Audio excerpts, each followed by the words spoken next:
Pessoal, boa tarde. Todo mundo escuta? Aí atrás, estão escutando? Para quem está participando pela primeira vez de uma edição do projeto O que a Literatura tem a oferecer à Justiça, eu vou fazer uma breve apresentação.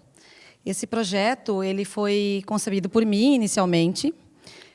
Eu sou a Maria Tereza, para quem não me conhece, juíza da 27ª Vara do Trabalho de Porto Alegre, pelo Oscar Croste, que é juiz em Santa Catarina, da Vara do Trabalho de Rio do Sul, e pela Daniela Floss, que é nossa juíza aqui também da 4ª Região, e trabalha na 1ª Vara do Trabalho de Caxias do Sul. Eu imaginei inicialmente, quando eu criei esse projeto, que nós faríamos uma...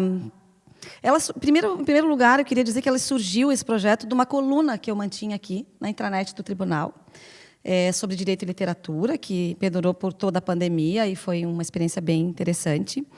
E o que eu imaginava no começo do projeto? Seria assim, fomentar, suscitar o debate sobre a importância da literatura na nossa vida de operador do direito, né? Na vida das pessoas que vivem na Justiça do Trabalho, que trabalham na Justiça do Trabalho, servidores, juízes, os advogados que militam aqui na Justiça do Trabalho, para que a gente pudesse adquirir uma postura mais crítica, né, mais reflexiva sobre o nosso trabalho, para que a gente pudesse dominar a gênese, de repente, favorecer as nossas pesquisas doutrinárias jurisprudenciais. E aí eu resolvi conversar com o Oscar, né, que é o meu coleguinha de apreço pela literatura, e, depois de longas conversas online, na pandemia, nas madrugadas da pandemia, eis que o Oscar passou como uma patrola em cima do projeto. Ele veio assim desconstruir tudo que eu tinha planejado, todo o formalismo, o engessamento do que eu tinha pensado originariamente, e trouxe mais perguntas do que respostas, trouxe referências de filmes, de músicas. Assim, ele mudou completamente a feição do projeto. O que era complicado, ficou mais complicado ainda. E aí, para complicar um pouquinho mais, a gente resolveu convidar a Daniela, que, ironicamente, eu vim a conhecer dentro do Instagram, porque a gente tem Instagrams literários, que a gente dá dicas de livros, né? E o algoritmo do Instagram, aquele serzinho diabólico, que de vez em quando ele sabe ser bonzinho, ele nos aproximou pela nossa identidade de gosto literário, e só depois a gente veio descobrir que éramos juízas do trabalho e do mesmo tribunal. Então, foi algo muito impressionante. E a Dani veio com referências de poesia, de mulheres da periferia, e mudou novamente a cara desse nosso projeto. E aí virou o que a gente chama a nossa nave louca, né? Cheia de perguntas, né? Com quase nenhuma resposta, mais querendo confundir, né, do que explicar, como diria o Chacrinha, que é o patrocinador do nosso projeto. E a gente acabou mesclando muitas referências distintas entre si, que a princípio parecem distintas entre si, né? Machado de Assis, Shakespeare, a gente trouxe o Faleiro, né? A gente trouxe o Paulo Scott, que já esteve aqui. Talvez consigamos trazer a Conceição Evaristo para o ano que vem. Aí mesclamos com Kafka, Suassuna, Dickens, todas as referências que a gente teve na nossa formação, né, como leitores. E a ideia é essa, né? A ideia é fazer com que a literatura ela areje o nosso pensar, ela nos humanize, ela nos faça olhar além da letra fria da lei, ela nos faça reparar, como diria o Saramago. E ninguém melhor do que o Faleiro para nos fazer enxergar o mundo tal qual ele é, né? O nosso convidado de hoje, o José Faleiro, que assina com o sobrenome da mãe nos seus livros, né? Mas se chama José Carlos da Silva Júnior. Ele tem uma literatura muito potente que dialoga com aquele material de trabalho da Justiça do Trabalho, né? Dialoga com aquilo que a gente vivencia todos os dias aqui na Justiça do Trabalho, e que ele tem conhecimento por sentir na própria pele, né? E nós temos o conhecimento teórico sobre todo esse material que trata dessas desigualdades sociais, né? Não é à toa que a Justiça do Trabalho ela é chamada de a justiça social, porque aqui a gente tenta corrigir as distorções de um sistema capitalista neoliberal cruel, perverso, que, na maioria das vezes, ele explora, adoece e descarta o trabalhador.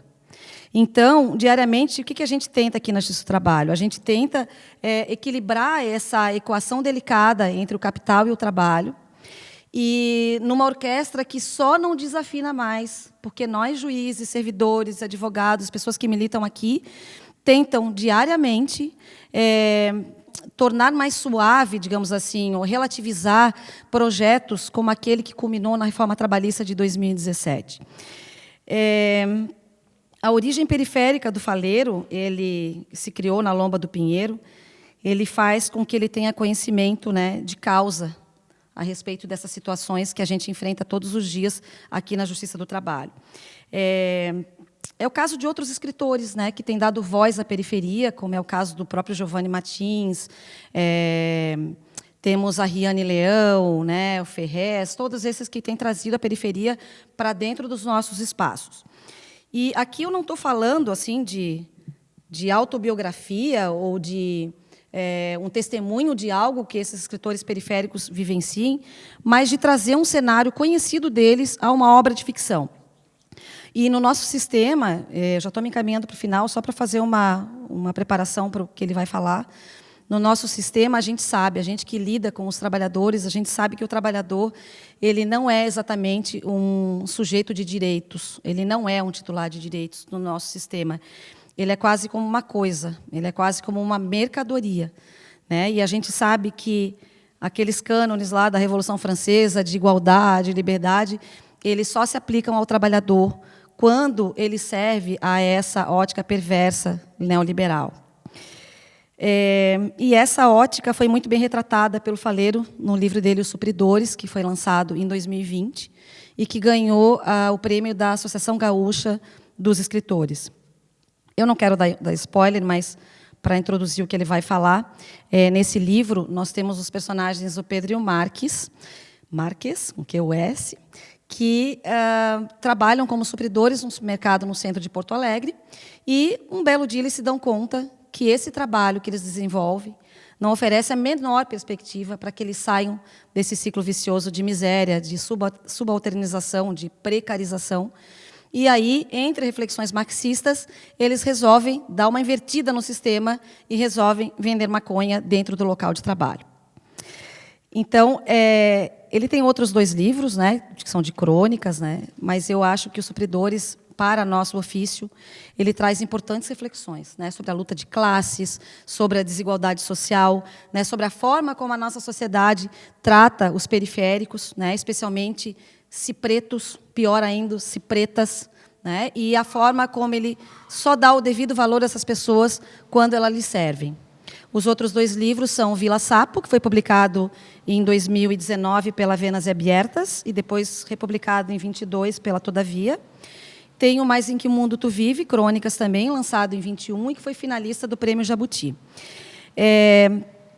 Faleiro conta em entrevistas, né, que ele se iniciou na literatura tardiamente por uma provocação da irmã dele, que dizia que ele não podia dizer que não gostava de ler se ele nunca tinha lido um livro. Então, ele diz que ele é um homem de argumento, resolveu ler o livro para provar para ela que não gostava de ler. O problema é que gostou, quer dizer, a solução, né, é que gostou, e não só gostou e não parou mais, como partiu para os próprios livros. E, na verdade, esses dias a gente estava conversando e chegamos à conclusão, não é que ele não tenha tido contato com a literatura ou não tivesse gostado da literatura. Intrinsecamente, sim, como ele mesmo fala em entrevistas, ele tinha contato com a literatura que tinha das histórias em quadrinhos, dos jogos de videogame, né, a roteirização do jogo de videogame, e da própria música, que ele tem uma ligação muito forte. E, a propósito, foi por causa de uma música que ele foi expulso na adolescência da sala de aula por recitar uma música do Racionais MCs. O mesmo grupo de rap que hoje é literatura obrigatória para diversos vestibulares do Brasil, como é o caso da Unicamp, né, uma das universidades mais importantes do Brasil. E a linguagem utilizada nos livros do Faleiro, ela tem sido responsável por angariar um grande número de leitores periféricos como ele, que se sentem representados pela fala e pelo contexto que ele traz. As gírias utilizadas, o modo de falar, né, do Faleiro nos livros, faz com que a literatura não seja um instrumento de dominação, não seja um instrumento de exclusão. Era mais ou menos o que a Lélia Gonzalez falava, né? Lélia Gonzalez dizia que o português, né, que seria um termo criado para pensar a formação da identidade cultural brasileira, vinda dos idiomas africanos, ele reforçaria a beleza da fala cotidiana das pessoas simples. E ela dizia mais, é uma forma de resistência. O idioma, a linguagem, é uma forma de resistência. Feitas essas digressões, então, eu passo, sem delongas, a palavra para o nosso convidado, e eu já inicio fazendo uma pergunta bem provocativa. Faleiro, tu falas em determinado momento, eu tinha uma revolta e estava tentando organizá-la dentro de mim. Pergunto, o fato de tu teres saído da Lomba do Pinheiro e ter ido morar por um tempo na Cidade Baixa, porque o teu pai conseguiu um emprego de porteiro num prédio, foi isso que fez aflorar tua consciência a respeito das desigualdades sociais que imperam no Brasil? Ou isso veio mais tarde, né, quando tu começaste com os escritos, a ler os escritos marxistas? Eu agradeço em meu nome, em nome da Daniela, do Oscar, da Escola Judicial do TRT da 4ª Região, a tua presença aqui, e dizer que é uma alegria e uma honra muito grande te receber. Tá bem?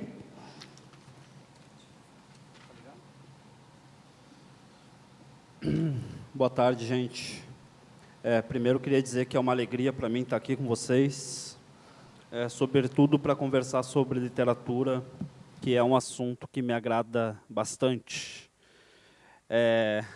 Sobre essa pergunta, eu acho que sim, em alguma medida. Eu já refleti sobre isso, sabe?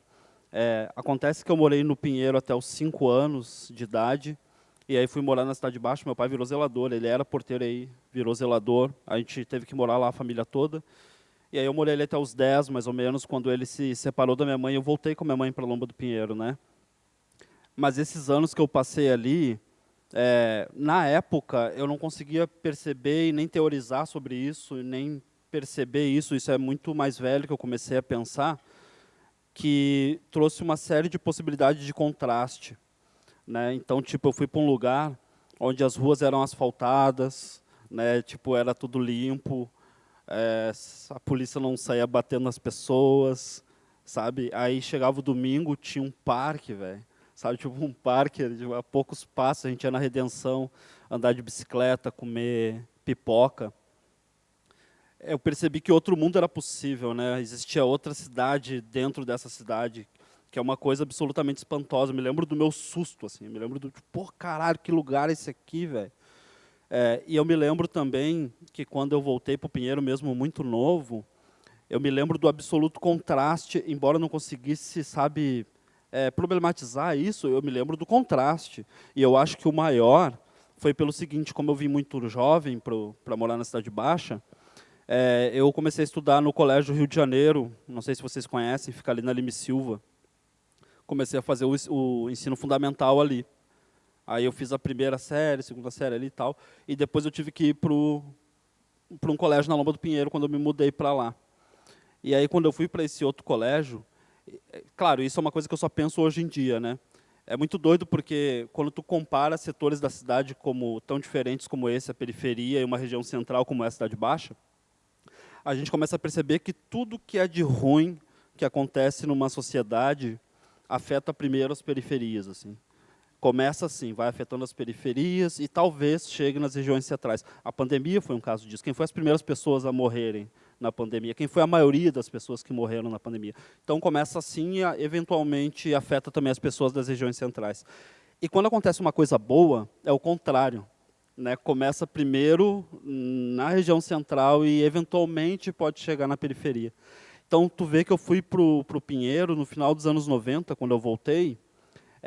Já se tinha aqui na Cidade Baixa a noção de humanização das crianças, que ainda não tinha chegado lá, tá ligado? Aí eu me lembro no primeiro dia de aula, assim, as crianças infernizando e tal, e a professora, seus filhos da puta, por que vocês não morrem, diabo? E eu fiquei assim, pô, caralho, velho, porque a minha primeira noção de escola era essa aqui, civilizada, as crianças eram tratadas com respeito. Então, eu não tinha outra referência de escola. Para mim, todas as escolas eram assim. Então, quando eu cheguei lá e vi o que era uma escola na periferia, isso me causou choque. Né?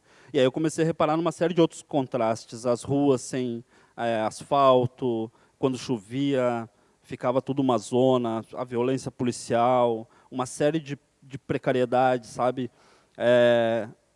Eu me lembro das pessoas já nessa época que não tinha mais isso aqui, mas lá ainda tinha muito de, cara, tu ir comprar um jornal, um jornal, e comprar uma carne, e a carne vinha enrolada no jornal, assim, tipo, era nesse nível a coisa, assim. E aí, recentemente, eu tenho pensado sobre outras coisas também. O tempo que eu passei no Pinheiro, eu vi uma série de coisas, como, por exemplo, as pessoas queimando mato para fazer ocupação, sabe? Para morar, porque não tem moradia, então queimar. Meu tio era um que queimava, assim, aí separou um canto para ele, vendeu os outros pedaços para as outras pessoas. Eu me lembro dele negociando os terrenos por pacote de cigarro. Um pacote de cigarro é um terreno, tá ligado? Era tipo isso. E é muito doido, porque são já, nas minhas contas, 3, 4 gerações nisso. Então, minha avó chegou lá, minha mãe, aí eu, e aí os da minha geração já tem filho, tá ligado? E essa galera tá toda lá, 4 gerações sem acesso à moradia. Então, ainda hoje, essa galera está queimando os terrenos e tal, e agora está se construindo lá, como não tem mais espaço nas regiões centrais para abrigar os descendentes das pessoas de classe média, essas pessoas estão indo para as periferias aos poucos. Então, estão construindo uma série de condomínios lá, e essas pessoas chegam do nada, assim, não tem nenhum vínculo com o bairro, e eles constroem uma torre lá e vendem para essas pessoas uma mansão, uma casa bacana, e enquanto que tem 4 gerações de pessoas ali lutando por moradia, né? Então, é uma série de contrastes que, sim, só foi possível por eu ter tido essa experiência de viver num lugar de região mais central. Assim.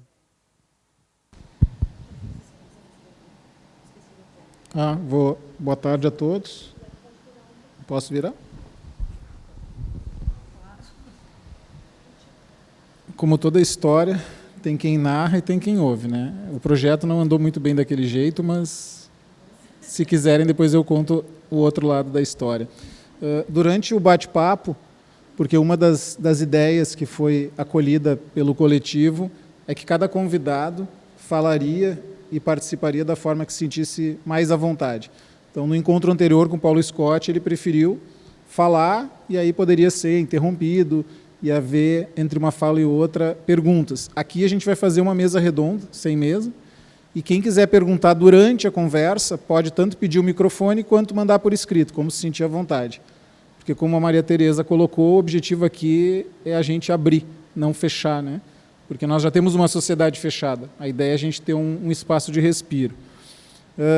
É impossível não ler os textos do Faleiro sem se questionar como ele se questiona. Mas quando a gente faz um diálogo entre o que ele escreve e os outros autores que nós estamos acostumados e catequizados a ler, a gente sente até um pouco de angústia. Porque nós ouvimos há muito tempo, você é o que você come, né? Mas a gente pode comer pelos olhos também, a gente pode comer pelas páginas. E aí eu me lembrei de um verso do Mário Quintana que diz assim: a felicidade bestializa, só o sofrimento humaniza as pessoas. E aí, Faleiro, eu queria te fazer uma pergunta bem fácil de responder, mas que talvez te leve para um outro lugar. Quando tu escreves sobre essa realidade, sobre esse contraste, sobre histórias de vida, o objetivo é a denúncia, a reflexão, o choque, ou é só escrever e aí cada um que se vire com seus problemas? Bom, essa não é fácil de responder essa pergunta. Assim, eu não penso, ao contrário do que muitas pessoas deduzem, eu não penso no leitor de nenhuma maneira quando eu estou escrevendo, sabe? Nem, com todo respeito às pessoas que leem as coisas que eu escrevo, eu até conheço um autor que disse uma vez, pô, eu não sou lacaio do leitor. É um pouco isso, assim. E eu faço isso até em respeito às pessoas, sabe? Porque, tipo, eu vou escrever uma parada que eu acho relevante e tal, e se a pessoa quiser, ela leia. Eu não vou, sabe, nunca tentar procurar entender o que as pessoas vão agradar e escrever isso de propósito, sabe? Então, até em respeito às pessoas, quando eu escrevo, eu não estou pensando no leitor de maneira nenhuma, nem no sentido de chocar, nem no sentido de conscientizar. Eu gosto de escrever, eu gosto de contar histórias, porque, como muitas outras pessoas que escrevem, a literatura funciona para mim também como um processo de cura e de compreensão de mim mesmo e da sociedade ao meu redor.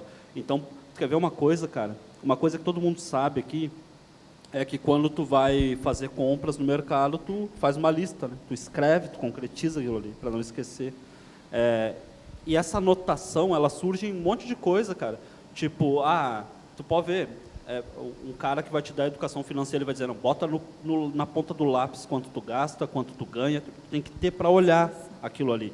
Então, cara, eu escrevo para concretizar o que está aqui dentro, o que eu estou sentindo sobre mim mesmo, sobre a minha relação com as pessoas, sobre os problemas sociais, entende? É para concretizar isso ali. Tanto que isso pode parecer papo furado, mas eu juro para ti que é verdade. Aconteceu muitas coisas legais comigo, que, claro, são legais. Eu comecei a ganhar dinheiro com o meu trampo, é legal o reconhecimento, eu ganhei alguns prêmios, tudo isso é muito legal, mas a minha realização na literatura é muito solitária. A minha realização é no momento em que eu consigo concretizar a parada ali. Não tem nada melhor do que isso, tá ligado? Eu estou ali tentando formular esse sentimento, essa impressão, e quando eu acho a fórmula e eu boto ali, caralho, velho, sabe? Isso, eu até costumo dizer que isso é que nem um gol no Maracanã, assim. Eu levanto, sério, eu levanto e fico andando pela casa, assim, olha o que eu fiz, velho. Aí eu volto ali e olho, porque eu não acredito, daí eu volto ali e olho, tipo, porra, eu fiz mesmo, sabe? Então, nada disso me passa pela cabeça. Mas tem uma série de coisas que aparecem na minha literatura de maneira muito natural, assim. Por exemplo, tu pode ver que tem acontecido muito isso com as pessoas que fazem essa literatura que muitas vezes é rotulada como literatura marginal, literatura periférica, ou literatura preta, literatura de mulher também, literatura feminina. O que acontece muito com essas pessoas? Parece que elas escrevem... É uma parada que o outro é universal, mas essa pessoa não. Não é estranho isso? Então, tu vê que nunca ninguém vai dizer que, sei lá, Drummond escreveu a literatura de classe média, a literatura de filho de fazendeiro. Não, ninguém nunca vai dizer isso. É literatura, né? Então, tu pode pegar qualquer autor nessa tradição que se tem na literatura brasileira, que a maioria dos escritores são gente rica, de classe média, branco, homem, hétero. Se tu pegar qualquer uma dessas figuras, tu vai ver que ninguém diz que ele escreve um troço de nicho, nichado, assim. Ninguém fala como se fosse universal, porém, quando tu começa a observar, tem uma série de reflexos da experiência social daquele autor no que ele produz. Então, todos os personagens viajam de avião, eles vão para a Europa, não tem problema, sabe? Quando não é a realidade de todas as pessoas. Então, o que acontece? Nos meus textos aparece violência policial, né? Aparece, não tem uma passagem para pegar o ônibus, e agora o ônibus lotado, sabe? A raiva do patrão aparece, né? Não teria como ser de outra forma, porque a minha experiência social é essa. Maravilha, Faleiro, boa tarde a todos. O que eu ia falar aqui tem muita relação com o que tu vinha falando, e quero fazer uma citação de uma fala que eu ouvi recentemente, que foi da Denise Fraga, e que ela diz assim: toda a dor dilacera, mas o que a torna intolerável é que quem a sente sempre tem a impressão de estar separado do resto do mundo. Partilhada, a dor ao menos deixa de ser um exílio. E, nesse sentido, que a tua literatura, o lugar de onde você fala, escreve, é tão importante porque ela dá voz para a periferia, né? Ela traz a Lomba do Pinheiro, a Vila Sapo, os heróis supridores, né? Aqueles trabalhadores que só têm direito a trabalhar para se manter vivos, para trabalhar mais, como tu mesmo diz nos teus livros, né? E nesse sentido que eu acho que a tua voz é tão importante, por integrar as pessoas que são excluídas, inclusive, da literatura, né? E que podem, nos teus livros, partilhar as dores, mas, acima de tudo, também partilhar o direito de sonhar. E tem tantas frases tuas que eu acho maravilhosas, e eu vou citar uma dos supridores, em que é a seguinte: não há canto de pássaro, nem coisa alguma capaz de trazer magia à precariedade total. Acho isso muito forte, e me toca muito esse lugar de fala teu. E, nesse sentido, uma primeira pergunta que eu queria te fazer é que você acha que o nosso país está se abrindo mais para tirar a literatura, então, desse lugar elitista que tu falavas e ter lugar para ouvir a voz da periferia? Tu acha que isso é uma tendência? Como é que tu vê isso? Eu acho que sim. As coisas elas andam muito mais lento do que eu gostaria, mas eu vejo progressos, sabe? Quando eu penso sobre isso, eu fico pensando que não é coincidência que justamente a literatura esteja nesse altar burguês, né, em que ela foi colocada. A gente, historicamente, no Brasil, primeiro que a gente sabe como é que foram compostas as periferias dos grandes centros urbanos no Brasil, né? As pessoas escravizadas, depois daquela abolição que nunca se efetivou, as pessoas foram ocupando os entornos da cidade. Então, tem um elemento fundamentalmente racial nessa discussão. E essas pessoas foram proibidas de frequentar a escola, velho, sabe? E mesmo depois de passadas décadas, tem uma série de políticas públicas feitas para foder essa galera, tá ligado? E aí, mesmo depois de passar isso tudo, quando, teoricamente, a gente tem um país democrático no sentido do acesso, teoricamente, muitas aspas aqui, porque, na real, na prática, se torna muito difícil para essas pessoas frequentar a escola. Cara, eu estava vendo por acaso, estava vendo um vídeo daquele cara, o Luva de Pedreiro, tá ligado? Uhum. Ele estava dizendo, as pessoas pensam que eu não estudei porque eu não quis. Aí ele foi descrevendo o sufoco que era a vida dele, e ele pedia todos os dias para largar a escola para poder trabalhar e ajudar, porque era um inferno, não tinha grana, entendeu?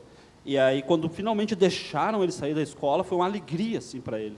Imagina, aí ele disse, eles viviam com Bolsa Família e tal, era uma vida super difícil, entendeu? Então, na prática, as pessoas não têm essa oportunidade, não têm esse acesso, né? Então, e esse mundo letrado é justamente o fundamento da literatura. Então, não é à toa que seja justamente a literatura estar nesse lugar. Mas tu vê que outras coisas estão num lugar melhor, como o rap, o samba, por exemplo.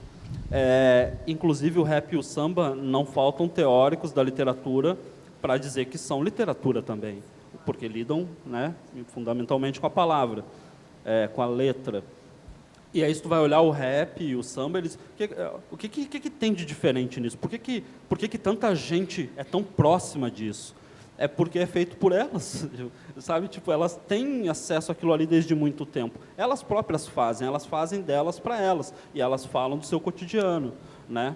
Eu estava até pensando num samba, porque tipo, eu fiquei pensando nessa pergunta que promove esse debate, de o que a literatura, como é que ela pode contribuir e tal. Cara, e aí não me saía da cabeça um samba do Meriti já bem antigo, que ele diz: ah, meu bom juiz, não bata o seu martelo nem dê a sentença, antes de ouvir o que o meu samba diz, pois esse homem não é tão ruim quanto o senhor pensa. Então, veja que essas coisas estão sendo discutidas há muito tempo, em outras formas de expressão literária, né? Mas agora, essa literatura, de fato, muitas aspas de novo aqui, essa impressa no livro, é um movimento recente de trazer mais pessoas. E, na minha opinião, passa muito pelas políticas públicas. Cara, isso passa muito pelas cotas, por exemplo, para mim. Por quê? Porque, a partir das cotas, tu tem o ingresso de uma série de pessoas na universidade que, historicamente, nunca tinham frequentado a universidade no Brasil. E essas pessoas viram o debate público de ponta cabeça. De repente, elas começam a comprar a bibliografia. Espera aí, por que não tem preto aqui nesses autores? Sabe, essas pessoas se formaram e viraram professores e levaram todo um debate diferenciado para a sociedade como um todo. Então, começou a se ter uma atenção para olhar para a periferia não só como um espaço de precariedade, de abandono e de violência, mas também como de potência, porque as pessoas que estão ali são talentosas, são inteligentes. Essas pessoas é que promoveram esse levante, na minha opinião. Eu só acho que o progresso é muito mais lento do que eu gostaria, mas é que nem diz o Mano Brown, né? Se o barato é louco e o processo é lento, no momento deixa eu caminhar contra o vento. Diz que é difícil responder e deixa a gente com mais perguntas. A respeito dessa adjetivação da literatura feminina, literatura periférica, obviamente que existe uma visão colonialista muito forte, que é no adjetivo diminuir. Existe a literatura e as literaturazinhas. Né? Falando mesmo em Carlos Drummond de Andrade, ninguém fala, né? E aí eu me recordo de uma imagem que definiu muito bem o que nós, que somos do Sul, vivemos, assim como dos outros estados que não são Rio, São Paulo e Minas, que aparecia um mapa do Brasil, grafado essa região, e dizia literatura nacional. Todo o resto do Brasil, regionalismos. E a periferia, quando se fala a periferia, se está dizendo a partir do olhar do centro. E aí é impossível não dizer que existe uma literatura e tem uma temática urbana, uma temática feminina, uma temática regionalista, mas jamais classificar a fala de um autor, a escrita de uma autora, como algo assim. Nesse particular, eu gostaria de enveredar por aí. Tu notas alguma diferença a partir do acesso deste público que está na periferia da periferia, no caso no centro, mas quem olha de lá para cá vê que nós somos os periféricos, então até aí nenhum problema. Na forma de lidar com a realidade, por exemplo, a minha pergunta sendo mais objetiva, a periferia aparece nas páginas do jornal que as pessoas que estão no centro enxergam. Mas tu notas alguma influência dessa escrita que deixou a página policial para a página dos livros e agora faz tanto sucesso, porque nós temos um público aqui de mais de 60 pessoas que vieram te ouvir para saber em que mundo tu vives e que mundo pode influenciar o nosso mundo. Tu notas alguma diferença efetiva pela tua escrita? Eu já respondo essa pergunta, só queria retomar um negócio ali que tu falou, que é muito doido, porque esse lance da literatura periférica, marginal, essas paradas, tem alguns casos que eu acho que eu consigo lidar melhor, tá ligado? Que é o seguinte, bom, como historicamente a gente não teve, a literatura não foi plural, né, não foi inclusiva, o que acontece? Tem uma demanda reprimida já há muito tempo, tem uma galera que quer isso na literatura já há muito tempo. E agora que isso está começando a melhorar, que está começando a ter mais representatividade, mais inclusão, mais diversidade, as pessoas querem saber um jeito de ir atrás dessa parada. Então, nesse sentido, eu acho até que funciona o rótulo. Literatura periférica, literatura preta, a pessoa vai lá, né? É isso que eu quero ler. Pô, não quero ler mais um cara branco, mais um, sabe? Então, vai lá. Nesse sentido, eu acho que funciona. E o doido, cara, é que, tipo, tem ocasiões em que me incomoda o termo e tem ocasiões que não, tá ligado? Aí, tipo, às vezes eu fecho uns caras do slam, assim, uma galera da quebrada, e eles falam muito, não, nós somos da literatura marginal, beleza. Isso parece até aquelas coisas que tem um nome para isso, mas eu me esqueci agora, que é quando só os pares pode falar, sabe? É que nenhum gay fala para outro gay, ô bicha. No lugar de fala? Aí não sou ofensivo, mas se alguém de fora do grupo fala, sou ofensivo. Então, quando os meus iguais assim falam, para mim é beleza, é isso aí mesmo. Aí, quando vem alguém de fora falar, literatura marginal, não, é literatura só. Aí me incomoda, né? A Riane Leão vem do slam, né? Hã? A Riane Leão fala isso. Sim. Ela se incomoda muito quando eles... Não, eu sou comentarista.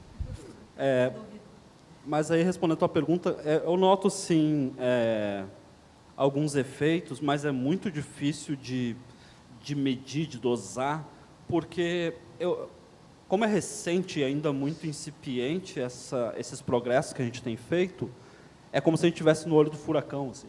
Eu acho que vai ser mais fácil entender como isso efetivamente surtiu efeito na sociedade mais tarde, daqui a alguns anos, olhando para trás, talvez seja mais fácil. Então, agora eu acho muito difícil de medir, porque o que acontece? Tem vezes que não há relação, por exemplo, às vezes acontece um negócio, por exemplo, eu vou agora, acho que na feira, falar com o pessoal da Fase, tá ligado?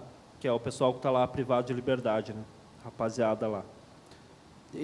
E aí veja que a gente intui, a princípio, de pensar que, bom, que é justamente resultado disso que tu está perguntando, né? Já que essa literatura está... Mas não necessariamente. De repente, isso é outro efeito, justamente, que eu estava falando, das políticas públicas, das pessoas entenderem que não é verdade que bandido bom é bandido morto, né? Das pessoas terem conscientização a respeito dessas coisas todas. Ou seja, talvez seja vários fenômenos andando junto, tu percebe? Talvez não seja um resultado do fenômeno literário, esses efeitos, né? Mas eu noto alguns, eu só não sei como medir, é o que eu estou te falando, eu não sei como dosar. Eu acho muito doido eu estar aqui conversando com as pessoas e as pessoas terem vindo aqui me ouvir, porque, cara, 10 anos atrás, eu não conseguia publicar o meu livro, Sabe? Então, alguma coisa mudou, entendeu? Então, sim, eu acho que sim, mas eu não consigo medir. Legal, Faleiro. Teus livros, eles são instigantes, eles são filosóficos, são poéticos. É uma excelente literatura e ela fala muito com a gente aqui, porque ela fala muito do mundo do trabalho, né? Inclusive, eu acho que os teus livros eles deveriam ser uma leitura obrigatória nos nossos concursos para juiz, para servidor da justiça. Acho que a gente teria profissionais melhores se lessem os teus livros para fazer o concurso. E aí, sobre relações de trabalho, eu queria comentar, estou lembrando daquele conto que dá nome ao teu livro, Mas em que Mundo Tu Vive, né? Que, falando sem dar spoiler, é uma situação com 2 trabalhadores que é terrível e desumana, e que convido vocês a lerem o conto, né? Quem ainda não leu, acho que o pessoal aqui também, muita gente é teu leitor. E aí, nessa lógica perversa que tu retratas, a gente aqui teve recentemente muita notícia de trabalho escravo aqui no Rio Grande do Sul, né? Em todo o nosso país, e às vezes as pessoas se surpreendem, né? Porque há uma certa ilusão de que a gente não tem mais trabalho escravo, de que a gente está num patamar assim, não, tá tudo melhorando, né? E a realidade mostra que não é verdade, né? Que a gente tem toda essa opressão, assim. E aí, queria ver se tu pode comentar um pouco, então, mais sobre assim esse mundo do trabalho, essa opressão do mundo do trabalho e das coisas que tu vê sobre isso. Olha, agora ouvindo tu falar, eu quero só contar uma historinha rapidinho que eu me lembrei. Eu tenho medo de andar de avião, né? Aí, então, eu viajo bastante de ônibus, né? E algumas viagens são muito longas. Aí, um dia eu estava vindo de Fortaleza, que foi uma viagem, assim, foi 3 dias. Eu vim de Fortaleza para São Paulo de ônibus. E é muito legal porque é tanto tempo que vira uma excursão, né? As pessoas desenvolvem nossa, é muito doido, parece os vizinhos, a certa altura da viagem, assim, até um parênteses aqui, a gente fez um baile, velho, no ônibus.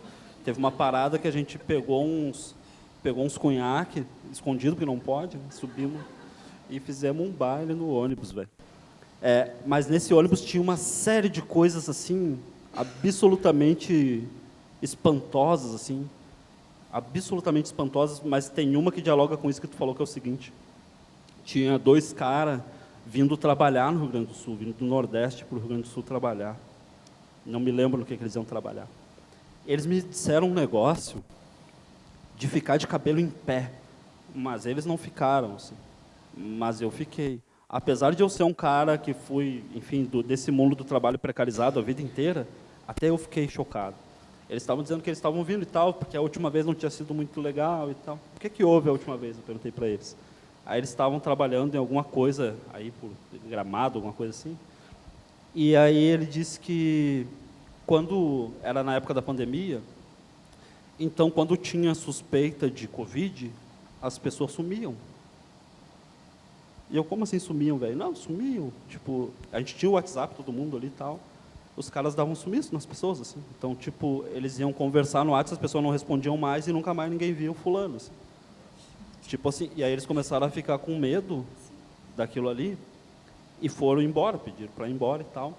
Só que daí não pagaram nada para eles tiveram que vender tudo, tudo, roupa, celular, tudo, para poder comprar uma passagem e ir embora de volta. Eu fiquei assim, tipo, caralho, velho.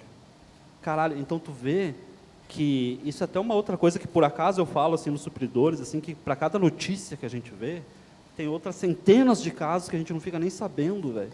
Como esse aí.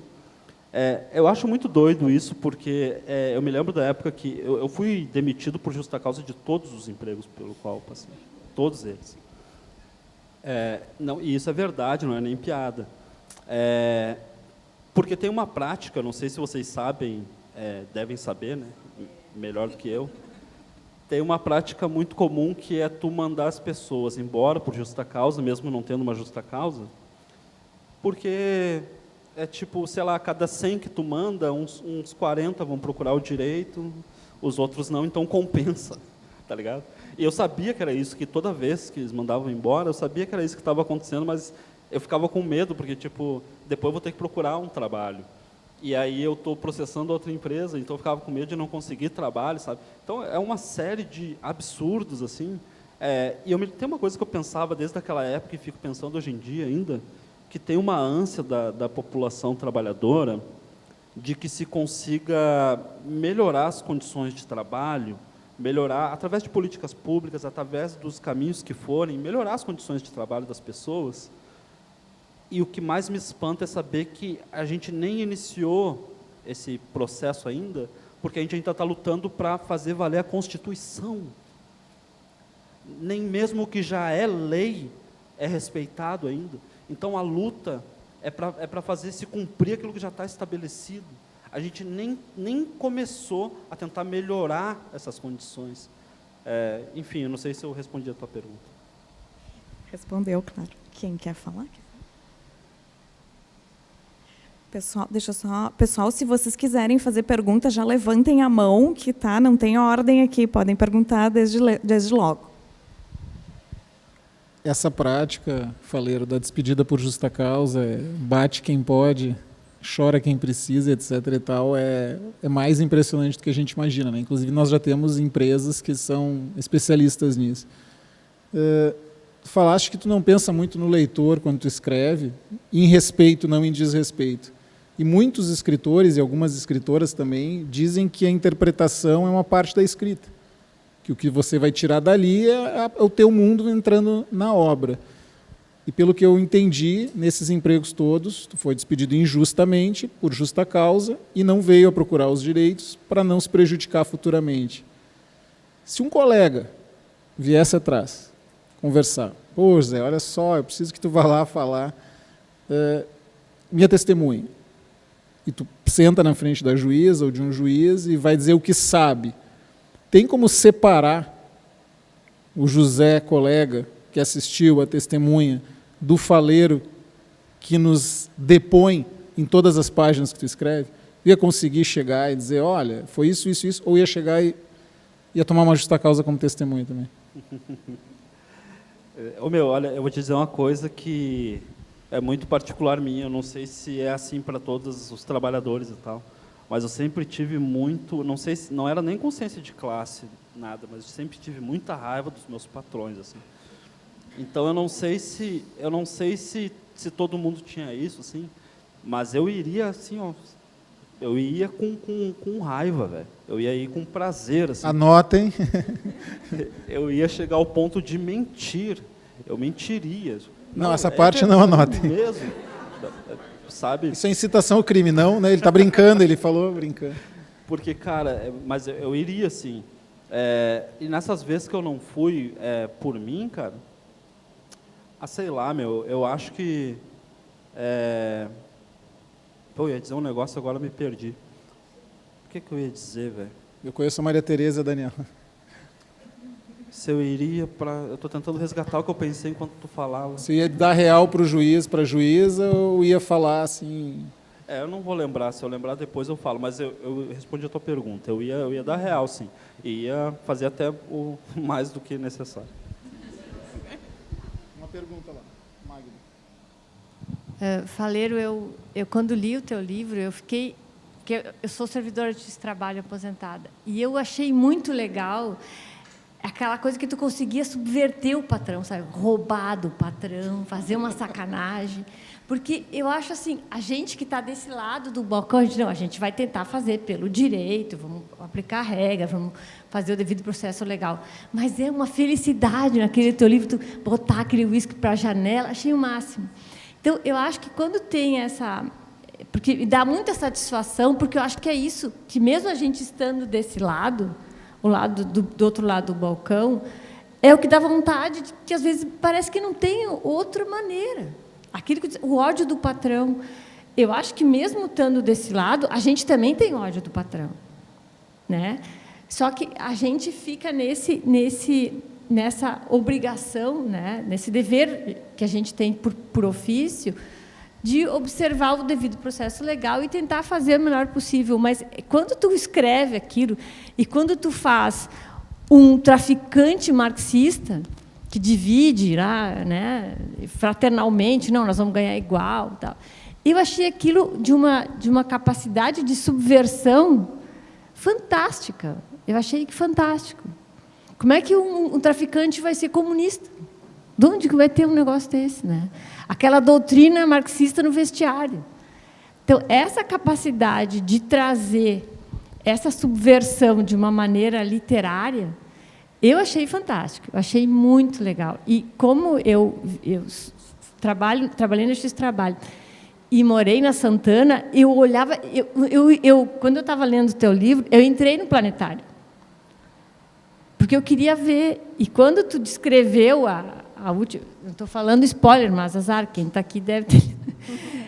Eu conseguia ver, eu peguei o Google Earth e fui olhar e sabia exatamente de qual é casinha tu estava falando. Então, essa intimidade pelo trabalho e pela geografia e pela tua gramática, teu léxico tão próximo da gente, acho que foi uma experiência muito importante para mim.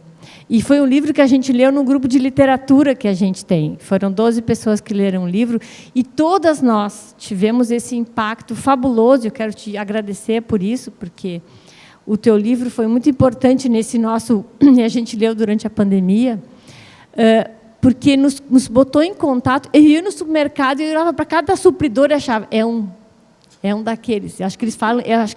Eu ficava torcendo que eles tivessem um marxismo de vestiário, sabe? Porque acho que essa tua capacidade de trazer essa subversão foi fantástica. Eu acho que foi assim muito especial, muito especial. Eu acho que foi muito bom. E eu não só quero te agradecer, mas dizer que foi a tua virada genial, que é aquilo que a gente não consegue fazer estando presa num processo, né? A gente não dá para ter ódio do patrão e botar o uísque pela janela, né? Mas eu achei muito legal. Parabéns, foi muito legal é muito legal. Foi muito legal a minha experiência em ler a tua escrita. Obrigado. Pois é, acho que o depoimento dos leitores, os teus leitores são muito apaixonados, né, pela tua escrita.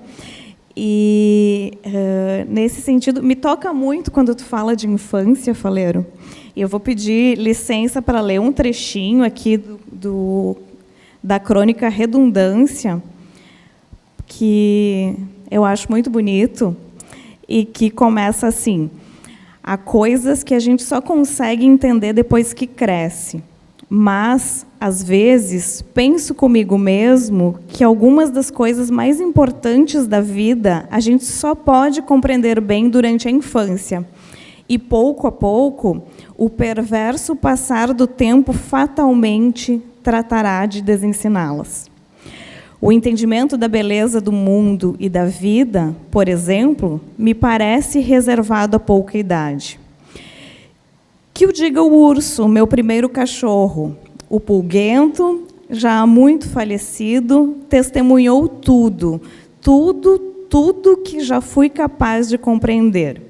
Costumávamos sentar lado a lado sobre a pilha de tijolos que havia no pátio para, juntos, perdermos o fôlego com a maravilha da existência, explodindo ininterruptamente diante dos olhos, enquanto lambíamos um sorvete. Lindo, né, gente? Então,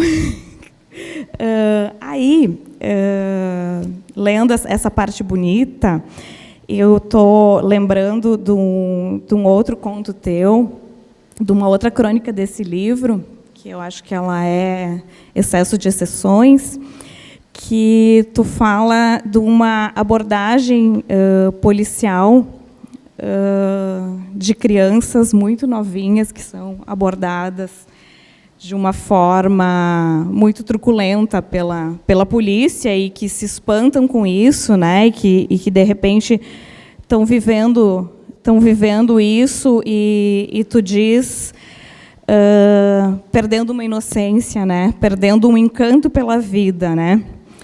E dessa inocência que é tirada muito cedo das crianças, principalmente as crianças negras, as crianças pobres, né? E aí eu penso nas nossas vivências, né, aqui com o trabalho infantil, né, que também é uma realidade que segue, né? E, enfim, você quer nos falar um pouco mais sobre a infância? Pois é, isso é muito doido, né? Porque eu acho que as pessoas na periferia, é que nem tem uma música dos Racionais que fala, é o Mágico de Oz, que também fala sobre um menino que criança fuma crack, está morando na rua e tal. Bem famosa essa música. E tem uma hora que ele fala, moleque novo, que não passa dos 12, já viu e viveu mais que muito homem de hoje.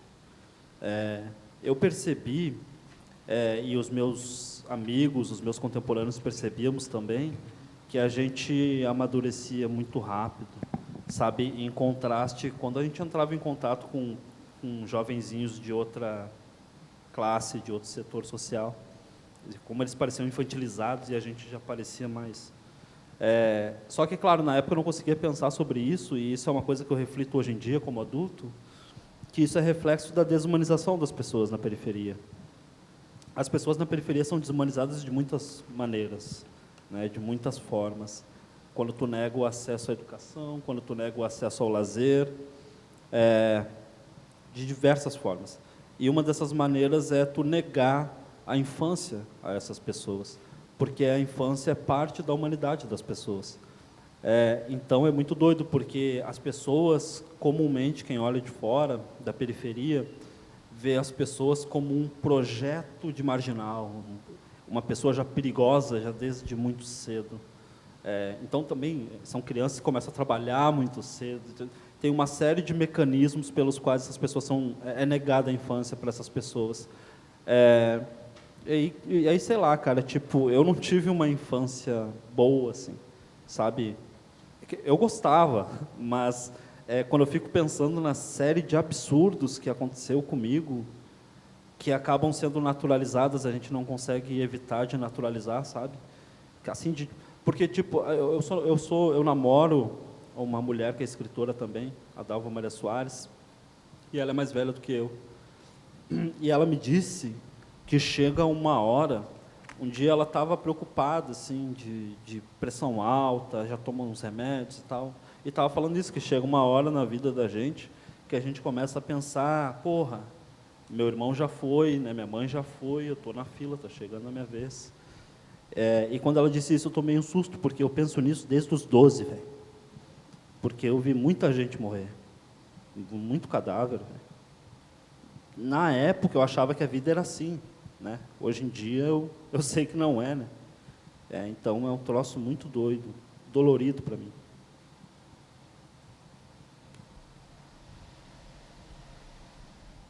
Não, faz. Não é. A gente está tímido agora. Tem uma pergunta? Ótimo.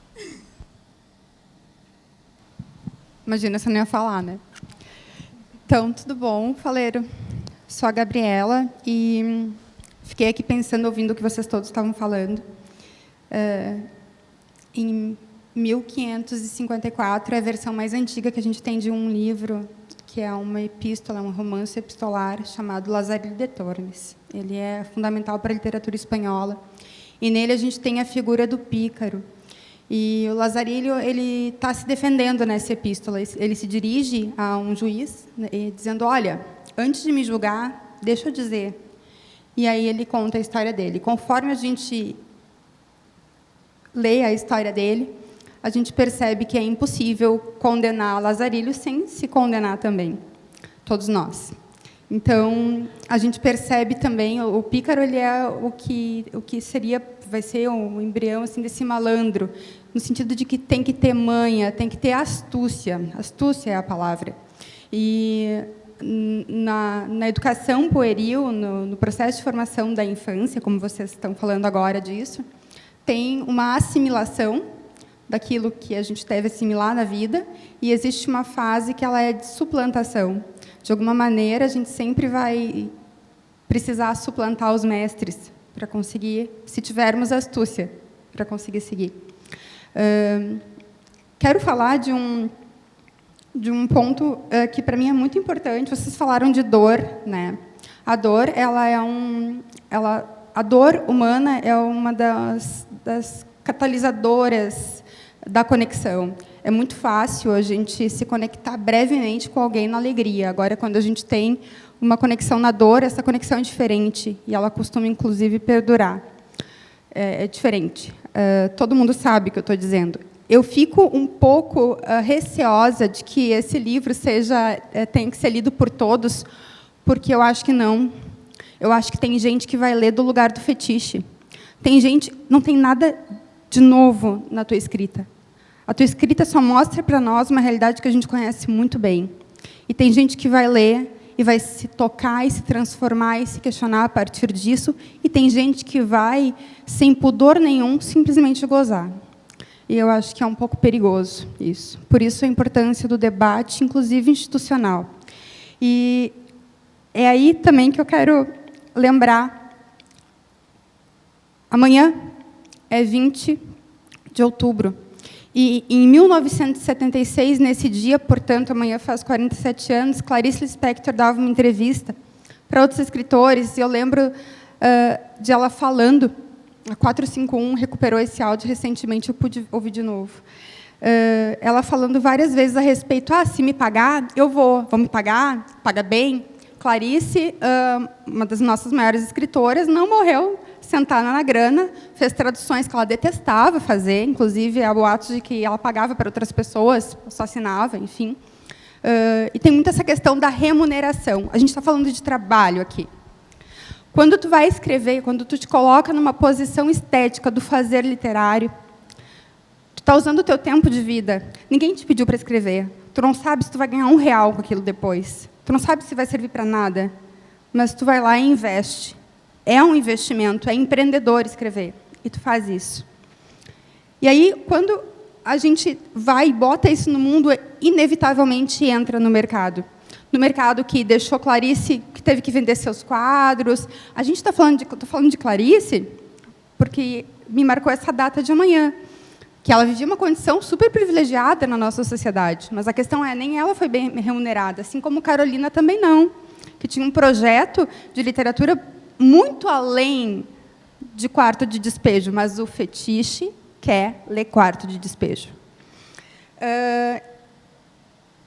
Por causa de Clarice Lispector, Alejandro Zambra, escritor, vai falar que para fazer literatura é necessário não fazer literatura. Que tem muitos livros que dizem que sim a uma tradição, a plácida ideia de uma geração, que dizem que sim para um mercado, que dizem que sim para o Espírito Santo, mas que ele prefere os livros que dizem que não. E me parece que tu é um escritor que escreve livros que dizem que não. E eu queria saber, então, como um escritor, que eu pelo menos desconfio que escreva livros que dizem que não, que faz literatura sem fazer literatura, o que tu vislumbra para ti, não da dor, mas da carreira, do dinheiro, do que isso vai te render, de como esse mercado que mercantiliza a dor, que fetichiza a dor, a miséria, a pobreza, pode mudar a tua realidade como escritor e a tua obra estética. Legal. Olha, será que esse livros que dizem não, será que é o não do escrivão lá? Preferiria não, tá ligado? O Bartleby? Não é nesse sentido. Zambra, não é no sentido do prefiro não do Bartleby, que recentemente acho que teve um outro escritor que falou disso também, de escritores que não escrevem, né? Não é esse prefiro não é essa recusa. São livros que dizem que não, justamente para essa literatura que chega muito formulada, sabe? Que é essa literatura que tu estava falando antes, que se presume hegemônica. Tu não está seguindo nenhuma cartilha, tu está escrevendo a tua literatura. Tu está dizendo que não para a literatura. Não, obrigada, eu vou escrever a minha. Entendi. Bom, tem duas perguntas embutidas aí, na real. Eu vou falar primeiro sobre isso que tu disse. Eu vou discordar um pouco de ti, mas a maioria das pessoas pensa como tu também. As pessoas acham que existe uma espécie de inovação estética nas coisas que eu faço e, na verdade, não tem, tá ligado? Não. Eu sou um cara que escrevo muito de acordo com a tradição hegemônica da literatura. Desde, por exemplo, a narrativa em terceira pessoa nos Supridores, mas até nos contos do Vila Sapo, quando parece que existe uma distorção da linguagem através da grafia, mesmo ali existe todo um raciocínio que ele é clássico. Ele não é... Eu conheço gente que escreve hoje em dia que eu considero revolucionária, mas eu não acho que seja o meu caso, assim. Eu acho que tudo que eu escrevo é muito pautado no clássico. E é uma coisa até que eu não me orgulho disso, assim, mas eu acho que é a realidade. Sobre essa perspectiva mais concreta da carreira, velho, porra, isso é um inferno mesmo. Bom, tu tem razão, porque eu também, poxa, eu gosto de escrever, tá ligado? Eu gosto mesmo. Ponto. Mas a escrita não me sustenta. Eu não consigo escrever livros e vender ao ponto de conseguir me sustentar com a venda dos livros. Aí entra uma série de coisas. O próprio mercado é muito injusto, eu diria, com os escritores, sabe? Essa é uma reflexão que eu sempre tenho quando eu converso com meus pares, né, escritores e tal. Eu espero que não tenha nenhum editor aí, porque os editores não gostam dessa conversa. Mas eu sempre falo, olha, tu olha o mercado literário, os livreiros, o pessoal que tem livraria, cara, eles pagam as contas, eles pagam o aluguel, o mercado, eles vivem disso, sabe? Aí o editor também, ele vive disso, os caras que trabalham na editora e tal. O escritor não. O escritor não. Aí o escritor vira um polvo, sabe? Cada braço fazendo uma coisa. Está escrevendo aqui, aí vai na universidade para conversar, e aí vai escreve uma orelha para o outro ali que pediu, aí já é uma grana que entra, sabe? É um monte, é uma série de trabalhos. Então, o que eu vislumbro para mim, que foi o que tu perguntou, o que eu desejo para mim, que eu gostaria, era de conseguir chegar ao ponto que a minha literatura fosse o suficiente, sabe? Porque eu não sou ainda um cara preguiçoso, porque tem uns preguiçosos. Não, eu gosto de escrever e eu levo muito a sério. Eu trabalho 8 horas por dia, assim, tipo, é uma coisa muito... Isso desde antes de eu publicar, né? Então, tinha outros trabalhos e tal, e eu pegava um pedaço do meu dia para trabalhar. Eu levo a sério a coisa. Então, eu acho justo, né, que isso consiga trazer para mim uma condição material minimamente digna, o que não é o caso agora. Então, eu estou batalhando para um dia chegar nisso.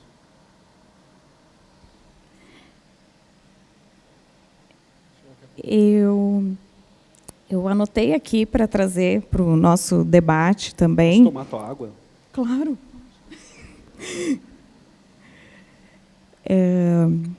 Anotei aqui para trazer, então, uma fala da Cida Bento, né, que ela fala sobre o pacto narcísico da branquitude, ilustrando um pouco a tese de que a branquitude, né, que se beneficiou da condição de descendente de escravocratas e colonizadores, mas que tem essa herança frequentemente tratada como mérito para legitimar a supremacia, enfim, econômica, política e social, né? E essa herança da branquitude, né, fortalece, né, a autoestima e o autoconceito da população branca, que é tratada e se vê como grupo vencedor, competente, bonito, escolhido para comandar. E, do lado oposto, a população negra é colocada como grupo perdedor, culpabilizada por suas condições de subalternidade. E, por essas razões, quando nós temos políticas de ação afirmativa, elas são taxadas de protecionistas, porque, na verdade, a ideia que se faz é que os brancos mereceram o lugar onde estão e a população negra não é merecedora, né? E eu gosto muito da Cida Bento, porque ela também fala que negar ou silenciar esses pactos e essas situações, elas favorecem a sua perpetuação. Então, a gente precisa falar muito sobre isso para que a gente consiga sair disso. E, para mim, os teus livros eles são totalmente disruptivos desses pactos, porque acho impossível te ler e seguir acreditando na meritocracia neoliberal, né? E aí eu gostaria que tu falasse um pouquinho mais sobre isso, sobre essa meritocracia aí que ainda nos assola. Bom, eu acho assim, ó, que talvez alguns aspectos das coisas que eu escrevo questionem mesmo alguns conceitos de meritocracia, talvez nem todos, o que é uma pena, porque eu acho que todos têm que ser questionados. Olha, como eu sou um cara esforçado, que eu estava dizendo, eu me empenho e tal. Eu durante muito tempo acreditei que no mérito em relação a mim, assim, pô, eu sou um cara bom, eu escrevo bem, eu gosto das coisas que eu escrevo, porque eu me dediquei, tal. Então, é muito recente para mim, a partir de 2019 para cá, que eu comecei a fazer leituras e tal, que foram desconstruindo a minha crença no mérito. Hoje em dia eu acredito que não existe mérito em nada, absolutamente nada. Tu vê que mesmo eu sou um cara muito fodido, assim, eu vim numa realidade muito desgraçada. Aí tipo, não, mas então é mérito. Não, agora há pouco eu estava dizendo que eu ficava, oi aí, como é que tá? Que eu tinha outro trabalho e separava um tempo para me dedicar à escrita, mas eu não lavava um copo. Minha mãe e minha irmã lavavam. Não lavava roupa, não fazia comida, não varria a casa, não fazia nada. Cara, quando eu me dei conta disso, eu percebi o quanto é mais difícil para as mulheres terem aquela dedicação que eu tive na parada, tá ligado? Então, se a gente for botar uma lupa, ninguém se escapa, velho. Não tem mérito em nada. É sempre uma questão de privilégio, ou direto ou indireto. No meu caso, ainda teve o indireto, que é quando respinga em ti o privilégio do outro, tá ligado? Eu publiquei meu primeiro livro em 2019 e tal, e aí, olha que coincidência feliz, eu estava fazendo o EJA, tá ligado? E eu tinha que vender aqueles livros, porque a gente pegou dinheiro emprestado para fazer, tinha que pagar e tal. E aí, eu não conseguia dormir, porque não é fácil vender livro quando ninguém te conhece, tá ligado? Como é que vende? Porra, tem que vender para pagar os caras lá e tal, mas eu estava fazendo o EJA. Então, eu ficava perturbando todo mundo no colégio, assim, os alunos, os professores, eu tenho uns livros, o que quer comprar? Não quer e tal. Pedi para fazer evento lá, para o diretor e tal. E aí eu me lembro que as aulas começaram tipo uma quarta e no domingo era o lançamento do livro. Aquele ali, o Vila Sapa, era a primeira edição. Aí, eu convidei os professores e tal, e um deles foi. Beleza, eu fazia EJA no colégio de aplicação, né, na URGS, que tem toda uma estrutura federal, ele não é qualquer colégio, né. Aí esse professor foi lá, comprou um livro, tal, levou para casa.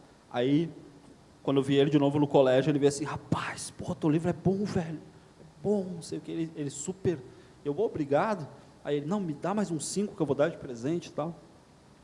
E aí eu não sabia, mas ele era super envolvido com as pessoas da literatura de Porto Alegre e tal, e ele deu para pessoas assim, influentes no meio literário, né? Todos homens, todos brancos, todos ricos. Um deles era o Luiz Augusto Fischer, que dá aula de literatura na URGS. Aí o Fischer escreveu uma resenha na Zero Hora. Aí as pessoas começaram a achar que era bom mesmo que eu escrevia, porque o Fischer disse que é bom, então. E aí, cara, daí chovia gente mandando mensagem para comprar o livro e tal, não sei o quê. Olha que troço maluco. Acontece que aí já é o privilégio dele respingando em mim, né? Já me favorecendo.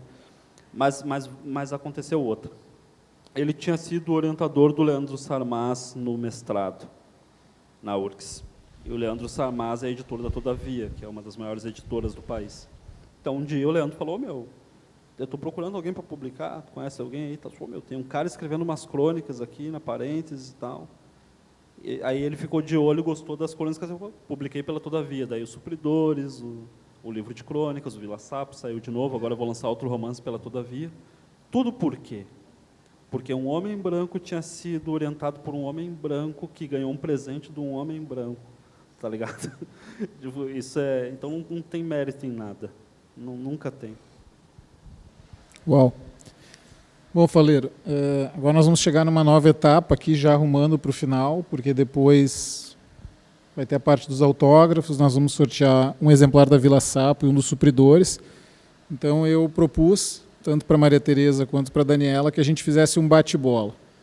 Eu falo, tu chuta. Eu posso só fazer uma ressalva? Claro. Eu vou fazer, eu não quero que azedar aí a caminhada, mas olha só. Eu sou péssimo nisso, cara. Eu sou péssimo.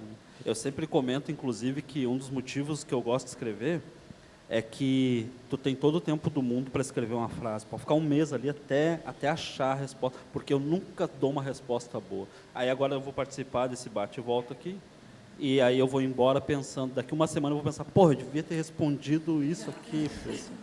Não, assim, ó, eu não vou insistir, tá? Mas não é nada comprometedor, assim. É tipo uma cor, um samba, uma coisa assim bem levezinha, não tem nada, não é para virar meme, é uma coisa realmente colaborativa, tá? Não é, tanto que o nome era Pinga Fogo, a gente mudou para bate-bola, assim, uma coisa mais suave, tá? Não, recreativa. Por exemplo, um livro. Grande Sertão Veredas. Um filme.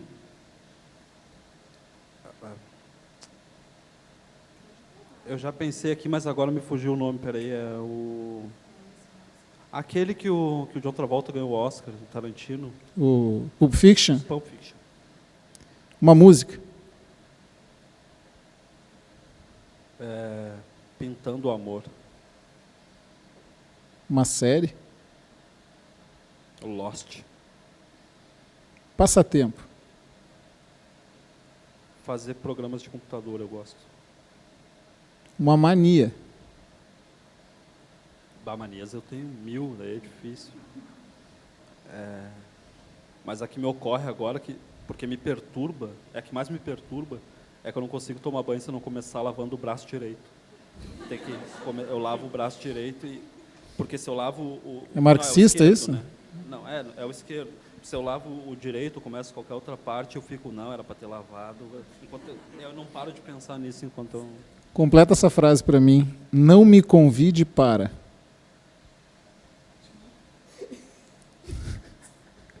Vai, me ocorreu. Mas não vou ser deselegante. Não me convide para... Nossa, mas, cara, isso é muito... Eu queria falar um caminhão aqui, mas vou dizer. Nossa, isso vai soar muito estranho. Não me convide para nada que envolva literatura, assim, tipo, eu não vou em livrarias, eu não assisto mesas, eu não vou. Me convide para... Samba. Ou sinuca aqui, trouxe até o taco daqui, eu vou jogar. Quem quiser ir jogar. Para ti, ler e escrever significa? Desenvolver a humanidade. Para 2024, o que tu gostaria de ler no jornal?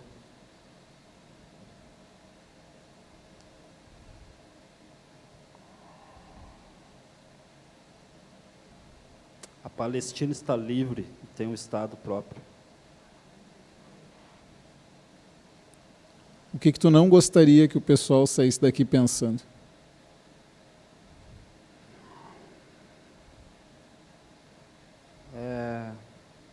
Poxa. É difícil, né? Eu não gostaria que o pessoal saísse daqui pensando que... Não sei, velho. Bom. Essa eu não sei. Não tem problema. Não consegui. Podem pensar à vontade, exatamente. A Gladys agora pode fazer o sorteio pelo telão dos livros. Nós estamos com os exemplares aqui e vai ser um sorteio profissional. E para quem quiser pegar autógrafos, tem livros à venda ali na entrada, vocês viram, né? Exatamente. Estão aqui os livros.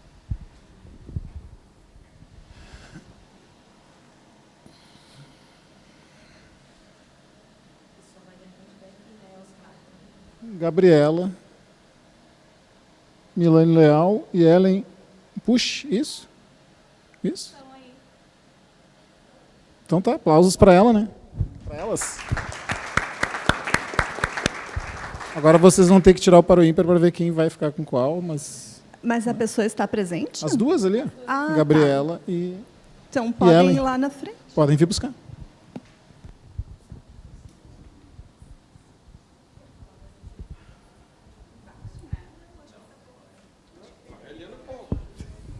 Como é que vocês vão dividir aqui?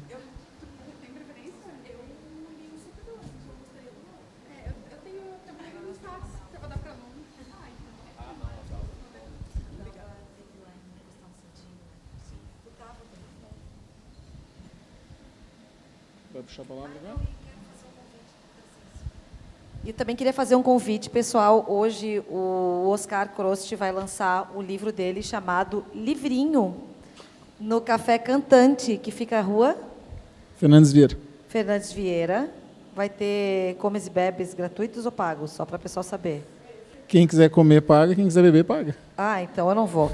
Bom, vai ser na hora que a gente sair Agora. daqui, tá? No Café Cantante. O Oscar é um escritor muito bacana. O livrinho é muito legal. Comprem também o livrinho. E o Oscar, ao contrário de mim, que sou catarinense, sou juiz aqui, ele é gaúcho e é juiz lá, né? Então, ele tem várias experiências para nos relatar e ele vai fazer um discurso bem bacana lá. Todo mundo pode ir, todo mundo convidado. Ah, não sei exatamente qual é a numeração lá, mas eu acho que é um lugar bem fácil de achar, né? Alguém queria fazer alguma pergunta, um elogio? Valeu. Esse é o teu. Faltou o marcador, só. Eu quero cumprimentar a escola e fazer uma reclamação. Eu sou vice-presidente do tribunal, estava a agenda da escola tem que ser combinada com a agenda da presidência do tribunal, porque não pode isso acontecer.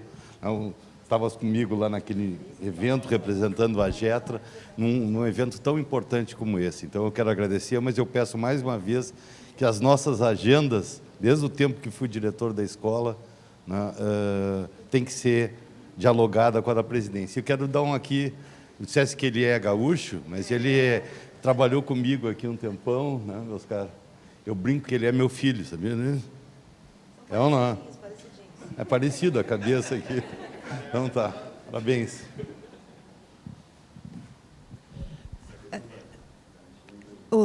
Eu vou fazer uma defesa, doutor.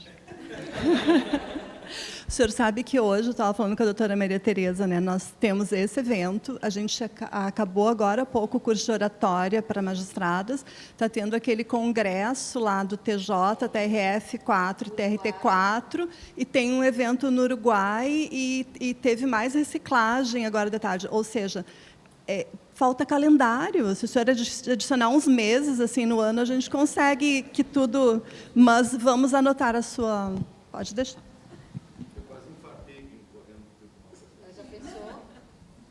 Esqueci que ainda tinha um evento lá da doutora Carmen e da doutora Chute do encerramento da placa, que a gente se dividiu. A Karen e o Denis foram para lá, acho que o Diogo foi e veio para cá depois, porque a gente não tinha como estar em tudo ao mesmo tempo, realmente, né?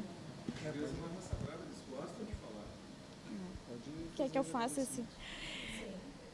Então, gente, vocês já viram, a gente tem muito evento, né? E quero agradecer a presença, então, dos que conseguiram vir aqui.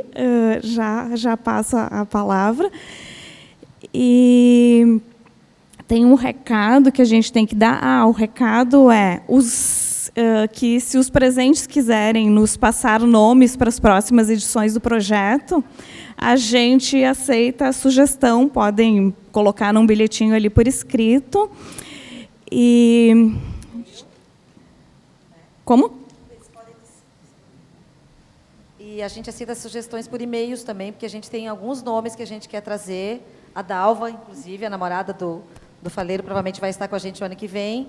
Nós estamos aventando a Riane Leão, Giovana Madalosso, mas a gente queria ouvir o que vocês querem, né? Porque, na verdade, a gente está com um público até maior do que a gente esperava. A gente achou que não ia ter tanta gente, com 52 eventos do tribunal concorrendo com o nosso, e garanto que o nosso foi o mais populoso de todos.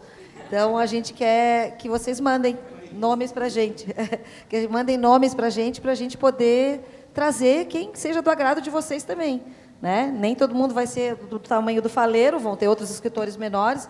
Vamos trazer, literalmente, conotativamente, denotativamente.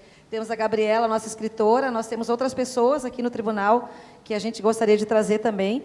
Então, votem, tá? Mandem sugestões por e-mail, por WhatsApp, mandem para a Escola Judicial, porque a gente está precisando de nomes. A gente está aventando a Conceição Evaristo, a Laerte viria, mas também desistiu porque não está viajando mais. Então, a gente está com carência de nomes. Tem uma perguntinha ali. Posso falar? Oi, tudo bom? Meu nome é Roberta, eu sou servidora aqui do tribunal também. Primeiro, eu queria parabenizar a Escola Judicial por esse evento, parabenizar os organizadores, porque ter o José aqui é muito importante, sabe? Fala muita coisa para a gente, que se identifica com ele em diversos âmbitos, né?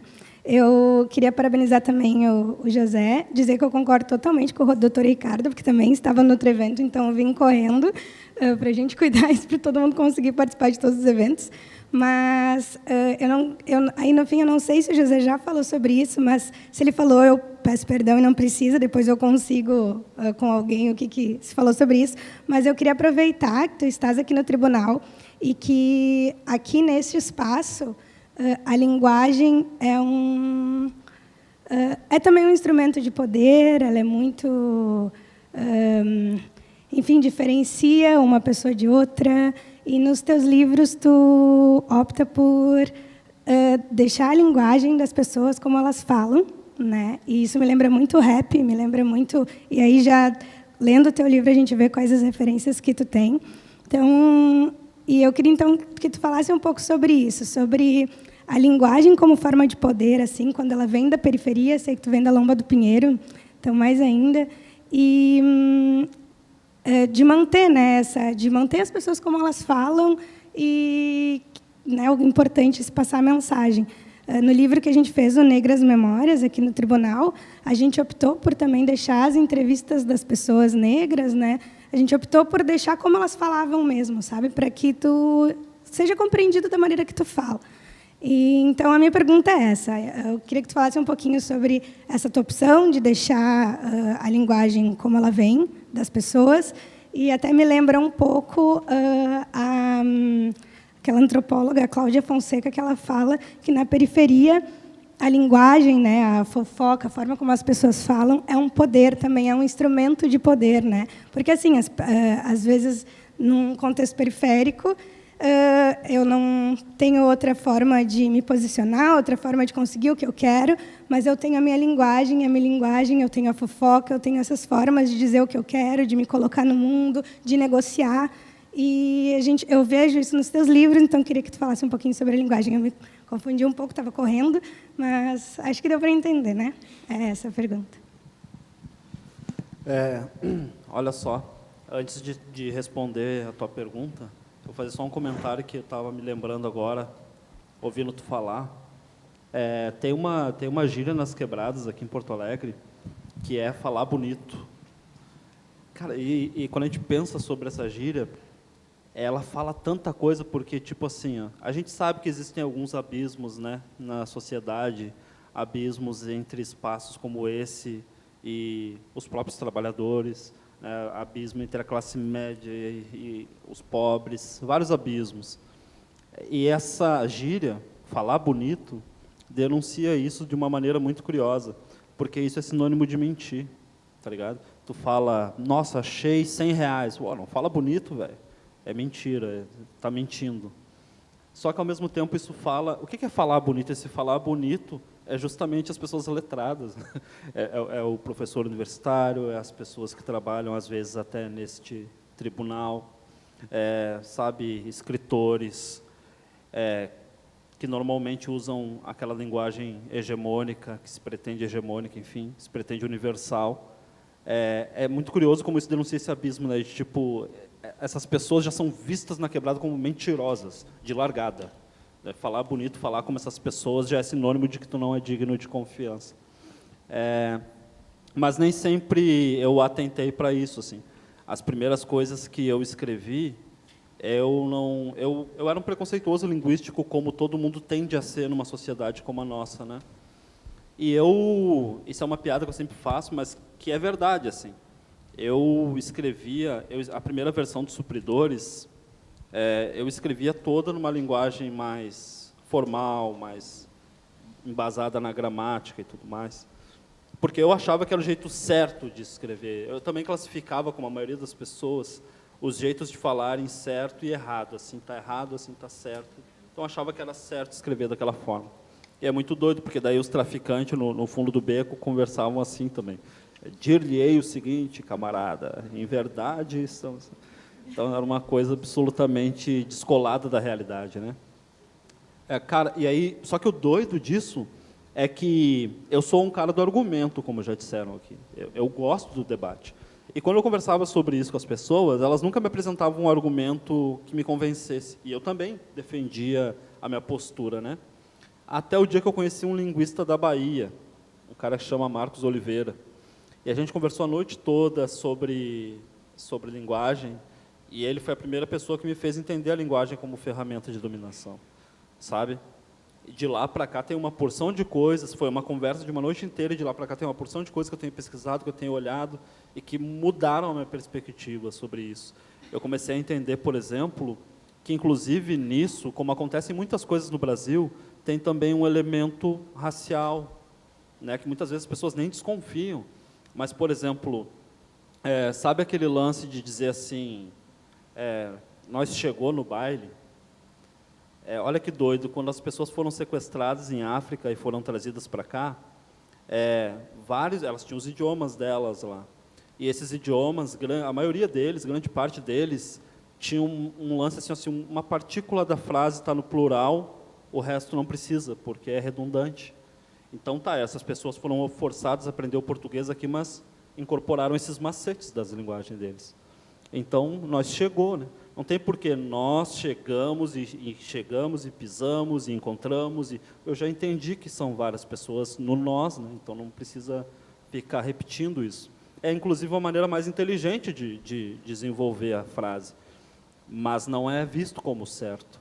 É visto como errado. Por quê? Porque é das camadas populares, porque é um jeito de falar das pessoas pretas, das pessoas escravizadas. Não é uma coisa que remete à branquitude, não remete às elites culturais do país. Então, esse debate que eu tive com esse cara, que me ensinou, entre outras coisas, isso que eu acabei de falar, transformou a minha perspectiva sobre a linguagem.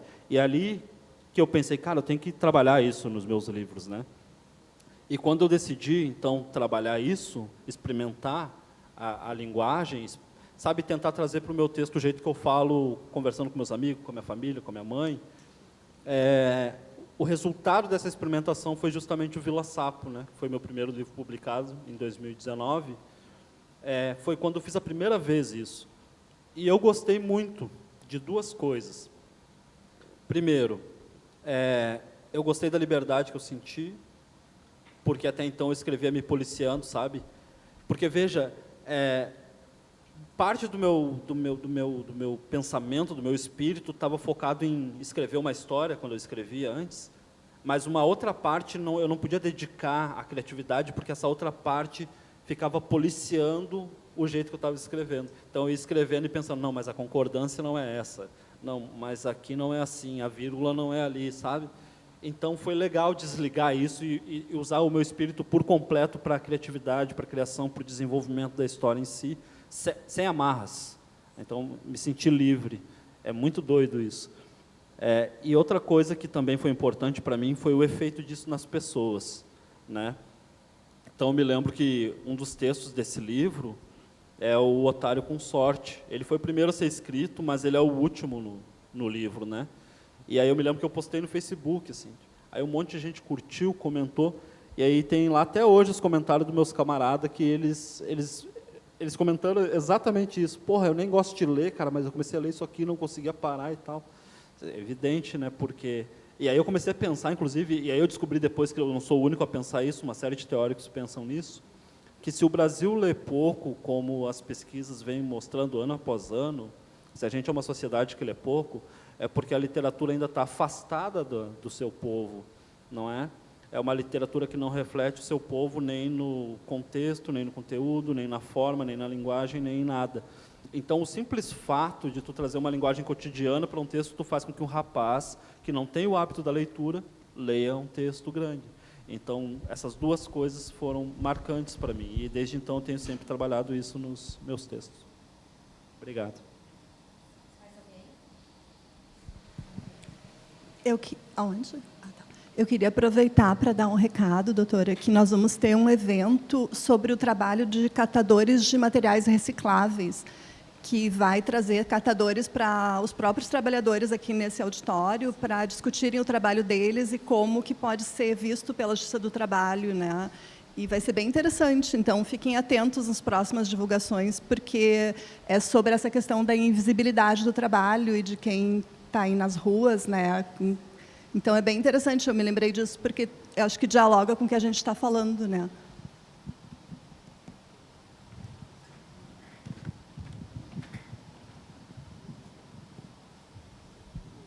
Boa noite, eu me chamo Maiana.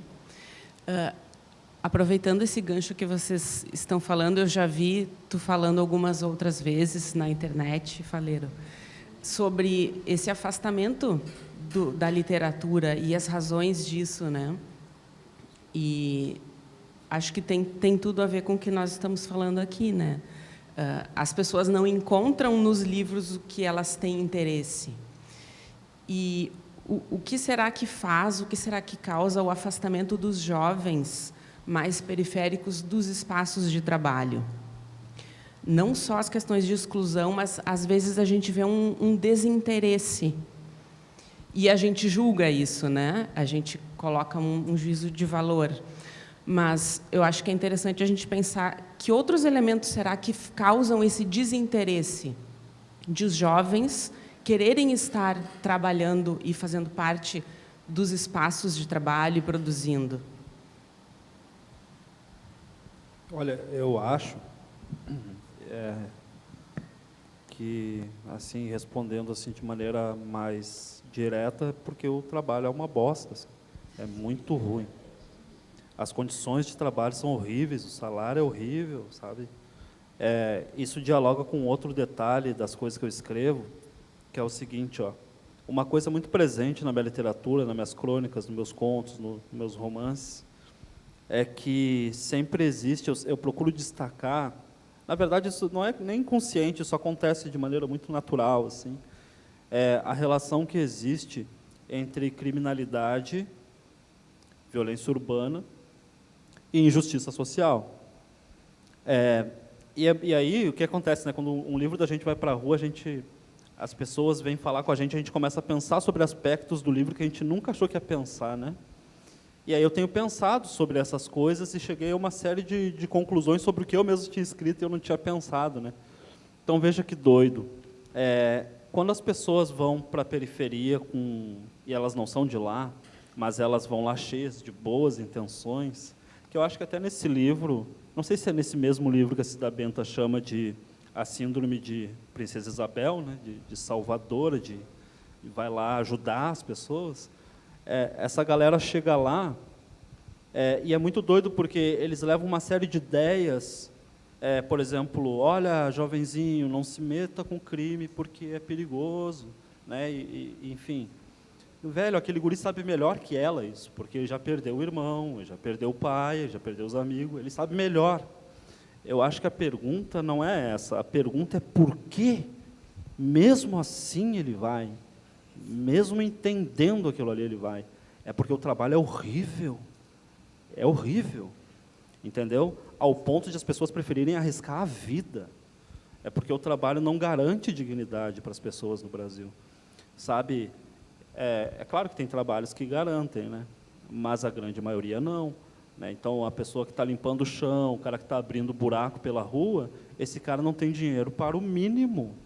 Sabe? Na comida já foi tudo. Esse cara não consegue moradia de jeito nenhum, velho. Ele não consegue comprar roupa, se ele tiver filho, ele não consegue garantir um lazer para a família. Entendeu? O trabalho é horrível no Brasil. É por isso que eu acho que existe o desinteresse das pessoas. Sobretudo essas pessoas para quem já está designado determinados tipos de trabalho, né? A sociedade faz isso, ela reserva espaços, historicamente, tem sempre um espaço reservado para cada cidadão. E é fácil de observar isso de várias maneiras. Eu, quando terminei o ensino fundamental na Lomba do Pinheiro, a Lomba do Pinheiro é um bairro com 100 mil habitantes, eu acho, agora, ele é o mais populoso de Porto Alegre, eu acho que é o segundo maior em extensão geográfica, e não tinha uma escola de ensino médio. Não tinha, percebe? Enquanto uma pessoa que nasce por aqui, ela tem várias em volta dela, várias escolas de ensino médio, ela pode escolher. Ora, o que a sociedade está querendo dizer com isso? Está dizendo que aquelas pessoas daquele bairro, o espaço social historicamente reservado para aquelas pessoas é de um serviçal, é desumanizar aquela pessoa, transformar ela numa ferramenta, né? Transformar ela no alicate. Ela não precisa estudar literatura, arte, filosofia, não precisa do ensino médio, não precisa de uma graduação, ela precisa só aprender a ler minimamente para ler alguma coisa na recepção, minimamente saber fazer umas contas para poder dar o troco no balcão, é o mínimo. É por isso que, num bairro como a Lomba do Pinheiro, tu tem um monte de escolas de ensino médio, de ensino fundamental e nenhuma de ensino médio, porque tem esse espaço. Então, veja, em algum nível as pessoas sabem disso, velho. Eu sempre falo sobre isso. O cara pode não ter estudado Marx, né? Mas ele sabe que o patrão é opressor com ele. Ele olha para isso e vê, velho, trabalho. Tu acha que quando tu fala em trabalho para uma pessoa lá, ela pensa, de repente ser um roteirista em Nova York, ou de repente ser... Não. Quando tu fala em trabalho, ele pensa, velho, é 12 horas virando concreto, no sol de 40 graus, para ganhar uma miséria. Ninguém quer isso, né? Então, acho que passa por aí.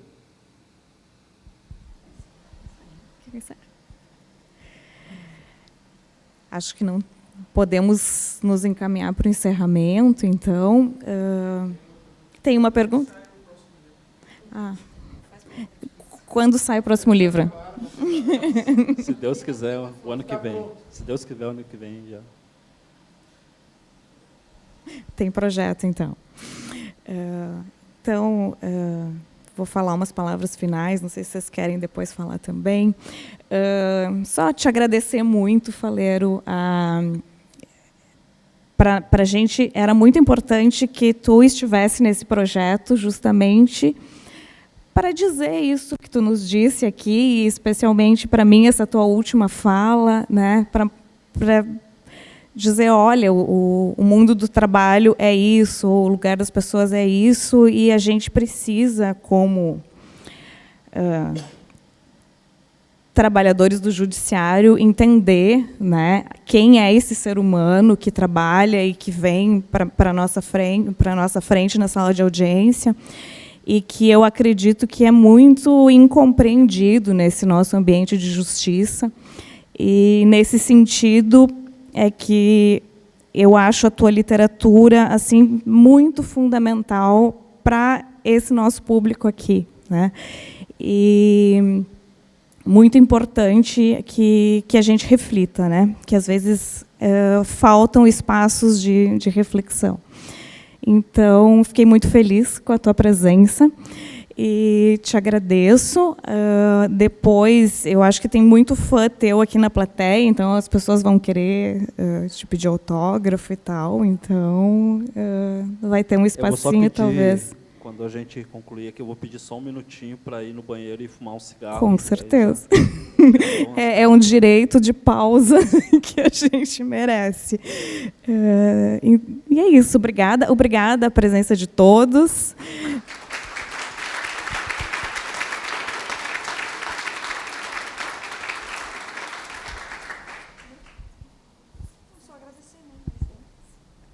Então, pessoal, obrigado, porque a gente sabe que não é fácil, depois de trabalhar o dia todo ainda, a gente vir até aqui. Nós temos pessoas que estão aqui hoje, que são pessoas que trabalham com a gente, terceirizados da área da limpeza, que estão aqui, porque desde que a gente falou que ia trazer o Faleiro, muitos deles se identificam, né, com a linguagem do Faleiro, com o contexto com que ele conta as suas histórias, e muito triste, porque a gente fez um convite, a gente disponibilizou 20 vagas e tem 2 pessoas aqui, porque eles não tinham como se deslocar para a sua casa depois, né? A gente até comentou que pagaríamos o Uber e tal, mas a gente entende que depois de uma jornada inteira de trabalho, não é fácil estar aqui. Mas na próxima a gente vai lutar para trazer mais pessoas, né? Não só servidores, terceirizados, a comunidade em geral.